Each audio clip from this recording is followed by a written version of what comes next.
Haleluya, hama dzinodikana. Pane mukadzi akabatwa achipfera.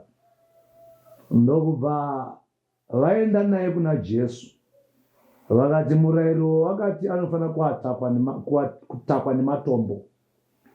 Jesu achiziva zvake akati pakati penyu ndiani asina kumbobvira akatadza. Kana aripo anoti ina ndakumbobvira ndakahura semahuriro aita mukadzi uyu. Matorai matombo mumaataki, mumuteme nematombo. Uri kuona kuti kune vanhu vari kumhanya izvezvo, vari kurova bembera vachifara. Mambo Dhuterere wahura, Dhuterere mamunzwa, akaimba hei handisesekedze. Mamunzwa Dhuterere, Dhuterere wapera, nekuti wabata achihura. Mukadzi akanibatsire.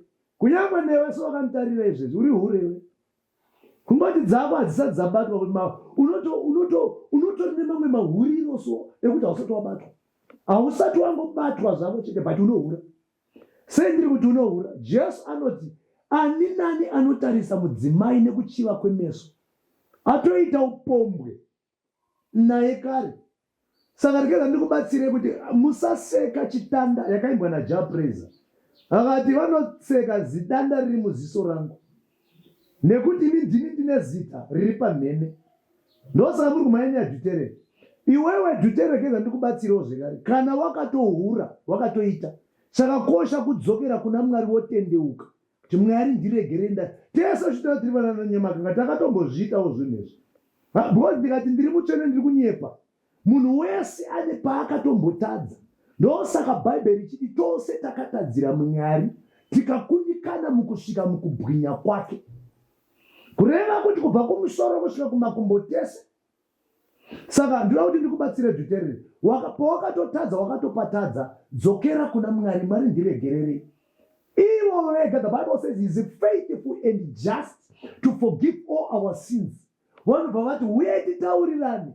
Nyangwe zviri zvinhu zvakatsvuka seropa, ndichazvichenesa semakushe ehwai. Saka iwewe Dhuterere tendeuka. Ugadziriswa pawakatadza. Iwewe uri kuseka Dhuterere ndati ndikuyeudzire kuti une nyaya dzako. Tinetone vanhu vane matactic echihure vasiri kubatwa.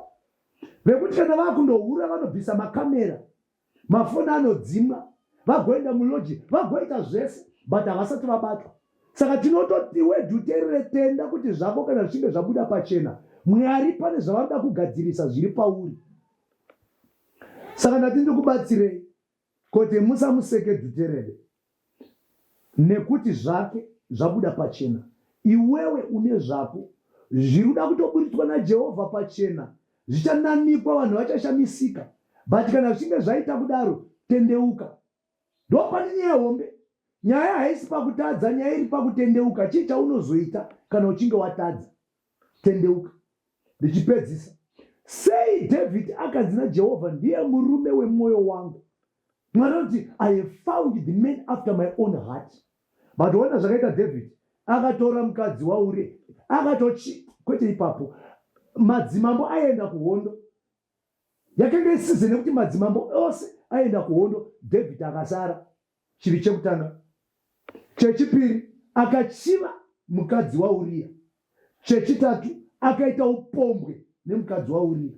Chechina, akauraya Uria wacho. Anangogumira ipapo. David akatombotadzira Mwari nekuita census.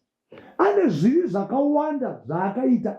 But unotozwa Jehovha vachiti I have found the man after my own. Naimi Jehovha ndo maitire nyere kuti murume anotora vakadzi vevanhu achiuraya achiverenga zvese momuti ndiye murume wemwoyo wangu. Jehovha vanoti chandiri kumuti the man after my own heart. Inyaya kuti akatadza aidzokera kuna Mwari oreurura. Aidzokera kuna Mwari oripenda. Ndo pane simba rekuva munhu waMwari. Saka Dhuterere, just repent.